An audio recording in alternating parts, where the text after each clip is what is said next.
क्रांतीच्या विरोधातली सगळ्यात मोठी तत्वज्ञानाच्या क्षेत्रातली सगळ्यात मोठी क्रांती ही महाकारुणी तथागत गौतम बुद्धांनी केली.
नमस्कार. राष्ट्रीय चर्मकार संघ मुंबई विभागाचा आज रौप्य महोत्सवी वर्ष सोहळा आज आपल्या माध्यमातून साजरा होत आहे. त्याबद्दल साहेबांचं मनापासून अभिनंदन.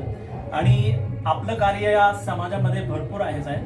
आपल्या या संघातर्फे आपण काय काय उपक्रम राबवलेले आहात आणि पुढची आपली वाटचाल कशी काय?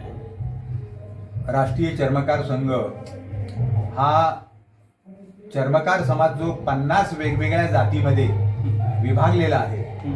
चांबार ढोर, शिवाय जयस्वार, मोची, रेगर, जाट, अहिरवार, होलार अशा वेगवेगळ्या जातीमध्ये हा चर्मकार समाज विभागलेला आहे.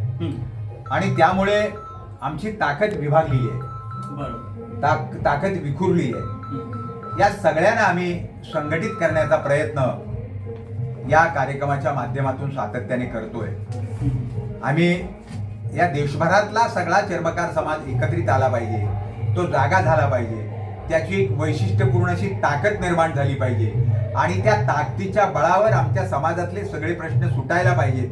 त्यासाठी आम्ही संघर्ष क्रांती या राज्यामध्ये उभी केलेली आहे आणि त्याला आज 25 वर्ष पूर्ण झालेली आहेत. या 25 वर्षाच्या या रौप्य महोत्सवी कार्यक्रमाच्या निमित्ताने आम्ही तुम्हाला एवढं सांगू इच्छितो की आम्ही समाजातल्या आपल्या समाजावर होणाऱ्या अन्याय अत्याचाराच्या विरोधात सातत्याने लढा दिलेला आहे.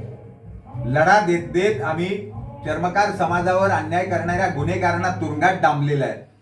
अनेकांना ॲट्रोसिटीच्या गुन्ह्याखाली गुन्हा सिद्ध होईपर्यंत आम्ही पाठपुरावा केलेला आहे. अनेकांच्या लाटलेल्या, अनेकांच्या दाबलेल्या जमिनी आम्ही चर्मकार समाजाला मिळवून दिलेल्या आहेत. हे जान दांडगे, धन दांडगे यांनी आमच्या समाजाला दाबण्याचा प्रयत्न केला. त्या विरोधात आम्ही आवाज उठवला, त्या विरोधात आम्ही हे संघटन उभं केलेलं आहे. हे संघटन इतरांवर अन्याय करण्यासाठी नाही, पण आमच्या समाजावर होणारा अन्याय आम्ही थांबवण्यासाठी हे संघटन उभं केलेलं आहे. आणि त्या दृष्टीने आम्ही आज देशभर कार्यरत आहोत. आम्ही UP-मध्ये आहोत, आम्ही बिहारमध्ये आहोत, आम्ही गुजरातमध्ये आहोत, तमिळनाडूमध्ये आहोत, आम्ही आंध्रमध्ये आहोत, महाराष्ट्रातल्या प्रत्येक जिल्ह्यामध्ये आमची शाखा आहे. ही सगळी जर ताकद एकत्र जर झाली तर समुद्राच्या उसळत्या लाटांना सुद्धा आम्ही बांध घालू शकतो. एवढी प्रचंड आमची ताकद या देशामध्ये आहे आणि ती जागृत करण्याचं काम आम्ही या ठिकाणी करतो. तुम्ही आताच उल्लेख केला की आपली ही अनेक जी जाती निर्माण झालेल्या आहेत त्या अनेक विभागातून वेगवेगळ्या रीती चालीतून विभागल्या गेलेल्या आहेत आणि त्याच्यामुळे कुठेतरी एक विखुरलेला प्रश्न निर्माण होतो.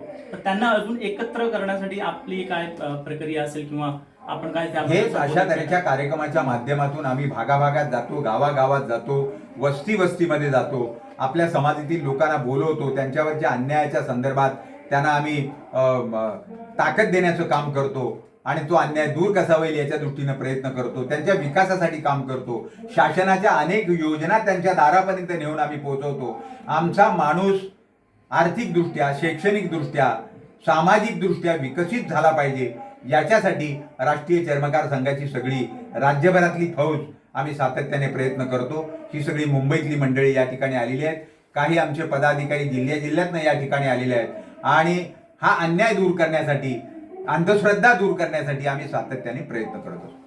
आज जसे का या कार्यक्रमानिमित्त संत शिरोमणी गुरु रविदास महाराज जयंती इथे आज साजरी होत आहे, तसेच महापुरुषांची संयुक्त जयंती सुद्धा आज इथे साजरी होत आहे आणि आपल्या माध्यमातून जीवन गौरव पुरस्कार सोहळा देखील आपण इथे सत्कार करणार आहात. तर ही संकल्पना कशी सुचली आपल्याला? ज्यांनी यापूर्वी आमच्या समाजाच्या एकजुटीसाठी योगदान दिलेलं आहे, आपला वेळ खर्च केलेला आहे, आपलं आयुष्य खर्च केलेलं आहे, समाजाच्या एकजुटीवर आपलं आयुष्य त्यांनी उधळून टाकलेलं आहे, अशा लोकांच्या योगदानाची नव्या पिढीनं कदर करायला पाहिजे आणि म्हणून आम्ही त्यांना जीवन गौरव पुरस्कार देऊन त्यांच्या कामाची आठवण ठेवतो आणि त्यांनी केलेल्या कामातून आम्ही थोडंसं उतराई होण्याचा प्रयत्न करतो. नक्कीच. तर हे होते राष्ट्रीय चर्मकार संघाचे संस्थापक आणि माजी आमदार श्री बाबूराव मानेजी साहेब यांनी आपला बहुमूल्य वेळ आपल्याला दिला, त्याबद्दल मी खूप खूप आपला आभारी आहे. कॅमेरामॅन विनायक जवळेकर सर, मी संतोष करडमोल, विशाल महाराष्ट्र. थँक्यू.